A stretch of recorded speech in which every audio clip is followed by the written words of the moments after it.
다자오 엠브입니다. 이번 영상은 지난주 5월 첫째 주 차에 금융권의 이제 보도자료 중에서 여러분들께서 이제 상식 및 이제 참고 사항으로 확인하실 수 있을 만한 내용에 대해서 이제 말씀드리는 영상이 되겠습니다. 그래서 이제 주 대상은 옆에서 보시는 바와 같습니다. 그래서 이번 주 자료 내에서 여러분들께서 상식으로 확인하실 수 있을 만한 내용은 이제 총 3개 정도를 뽑아봤습니다. 첫 번째, D-테스트 베드라는 용어가 이제 새로 보도자료에 등장을 했습니다. 그래서 어떤 내용, 이게 어떤 단어인지, 어떤 개념인지 말씀드리는 게 첫 번째이고요. 두 번째로는 이제 내부 회계 관리 제도 관련돼서 외부 감사법이라는 단어, 그리고 내부 회계 관리 제도라는 단어가 나왔습니다. 그래서 이제 관련해서 이 제도가 어떻게 운영이 되는지에 대해서 간략히 개관해 드릴 수 있도록 하겠습니다. 마지막 세 번째, 이제 보도자료 중에서는 회사채 CP 시장을 통해서 원활히 자금이 조달될 수 있도록 정책 금융기관이 나서서 지원 프로그램을 보완해 나가겠다라는 이제 보도자료가 있는데, 여기 관련해서 이 보도자료 보시면 이 안에 회사채 그리고 이제 CP 기업 어음이죠. 그래서 회사채와 CP가 뭐가 다른지, 그리고 그 안에 나오는 이제 채권 안정 펀드, 그리고 SPV, 그리고 국책은행의 매입, 그리고 그 프라이머리 CBO까지 이 단어들이 뭘 의미하는지 간단히 개념 정의해 볼 수 있도록 하는 그런 영상을 이제 하나하나씩 보도자료를 보시면서 말씀을 드릴 수 있도록 하겠습니다. 첫 번째, D-테스트 베드를 보시겠습니다. 기존과 같은 경우 우리가 디지털 샌드박스 이제 가칭으로 불렸던 그것에 이제 공모했던 이름이 결국 D-테스트 베드라고 이제 결정이 나서 이제 보도자료부에서 이번 주부터는 이제 D-테스트 베드라는 이제 내용이 이제 단어가 쓰이게 되었습니다. 그 내용은 이제 이 옆에서 보시는 바와 같습니다. 그래서 결국에는 이제 핀테크 기업들이 만약에 이제 금융과 관련된 기술과 금융을 접목한 새로운 사업들을 시작하려고 할 때 가장 이제 애로사항이 기존의 금융권에 있는 금융 데이터들, 신용 정보들이 제공이 되어 있지 않다 보면은 내 기술이 결국에 어떤 부가가치를 창출해낼 수 있는지 여부를 확인할 수가 없지 않습니까? 그래서 기존에 이제 금융권에 있는 정보들을 이제 그런 신용 정보들을 데이터들을 이제 어느 정도 쉽게 활용할 수 있도록 이제 모아놓은 이제 데이터베이스가 있는 거고, 그 데이터베이스 위에서 테스트를 할 수 있는 그런 환경을 제공해주겠다. 그게 이제 D-테스트 베드의 개념이 되겠습니다. 그래서 이 테스트 베드 내에 이제 들어와서 그러니까 본인이 가지고 있는 그 솔루션, 데이터 분석 솔루션이 이제 정상적으로 작동을 하는지, 그래서 유의미한 데이터를 뽑아낼 수 있는지 이런 것들 테스트할 수 있는 그런 이제 제도가 되겠고, 이 분야에 대해서 이제 D-테스트 베드 참여 접수를 이제 7월까지 이제 받아서 이제 선정한다. 그래서 20개사가 여기서 이제 테스트를 진행할 수 있게끔 진행하겠다라는 내용이 되겠습니다.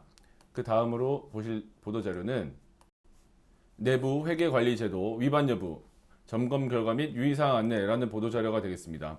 그러니까 이 보도 자료를 보셨을 때 내용 자체는 뭐 시사적으로 큰 내용은 없습니다. 다만 이 옆에서 보시는 바와 같이 내부 회계 관리 제도의 개요에 대해서 설명해 준 부분이 있기 때문에 이번 영상에서 상식적으로 한번 말씀을 드리겠습니다. 기본적으로 외부 회계 관리 제도라는 것은 이제 근거가 되는 것은 이제 근거된 법령은 이제 외부 감사 법이라고 하겠습니다. 외관법 제8조 1항에서 이제 근거를 하고 있고, 이런 경우에 외부 감사를 받는 것 자체도 의무가 되지만 그 내부에 이제 회계를 담당하는 그런 조직을 만들고 그 내부에서도 그 회계에 대해서 책임을 지는 사람을 둘 수 있도록 두어야 할 의무를 부과하는 법이 되겠습니다.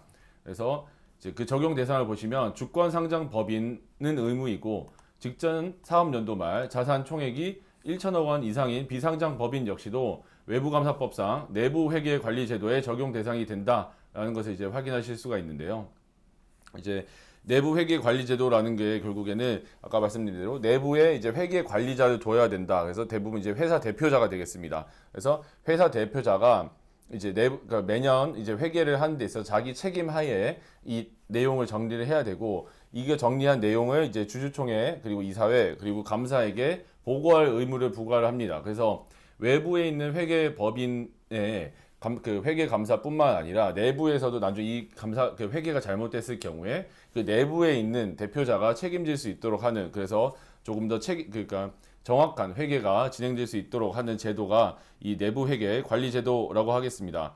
그렇다고 했을 때 이런 법규를 위반한 경우에 이제 증권선물위원회가 법규를 위반한 회사 그리고 이제 대표자 그리고 감사인 여기서 말하는 감사인이 외부 그 회계 법인이 되겠죠. 감사인들에 대해서 이제 과태료를 부과할 뿐만 아니라 자격을 정지하는 등 이제 강한 처벌을 하고 있습니다.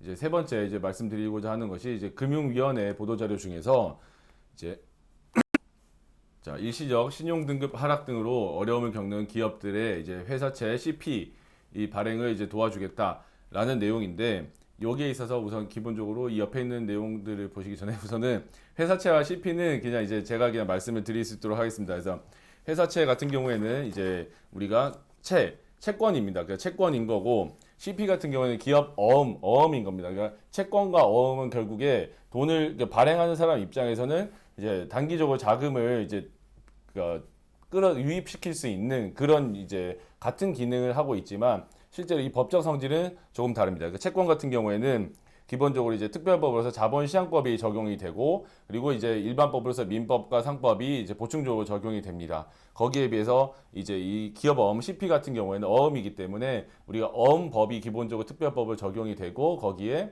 이제 우리가 민법과 이제 뭐 상법의 어음편이기 때문에 민법이 적용이 보충적으로 적용이 되겠죠.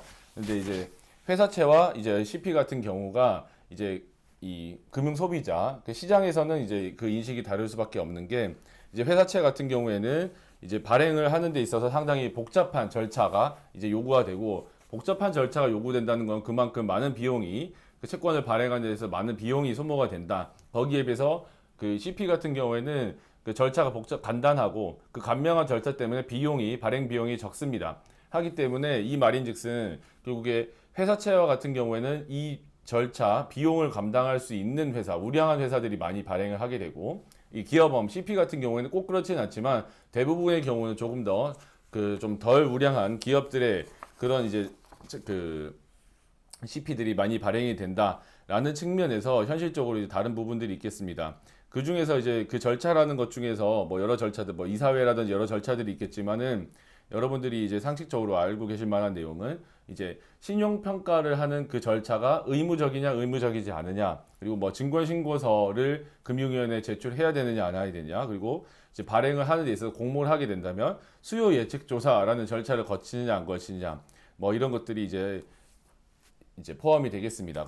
그러다 보니까 그 이제 환매에 있어서도 이제 채권 같은 경우 채권의 성질상 자유롭기 때문에 그러니까 내가 이 회사채를 이제 샀다고 하더라도 언제든지 다시 이걸 매각을 할 수가 있지만은 기업 어음 같은 경우에는 환매가 이렇게 자유롭지 않은 바 어느 정도 이게 제한이 있다. 하지만 이게 상당히 단기간이기 때문에 기업 어음과 회사채는 그 성질에 따라서 이제 투자자 여러분들께서 이제 그러니까 사용을 하실 수 있겠습니다.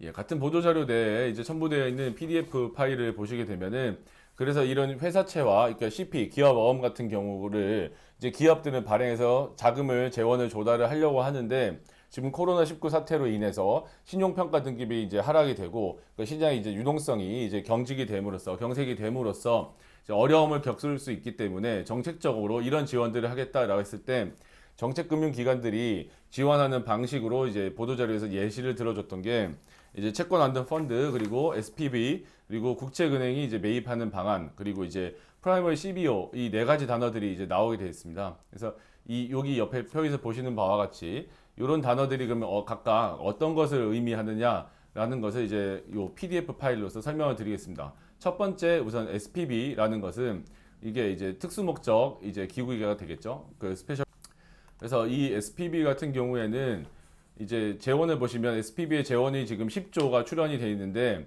산업은행이 1조 원을 출자하고 거기에 한국은행이 선순위대출 이제 8조 원을 출자를 하는 식으로 해서 총 이제 10조 원을 모읍니다.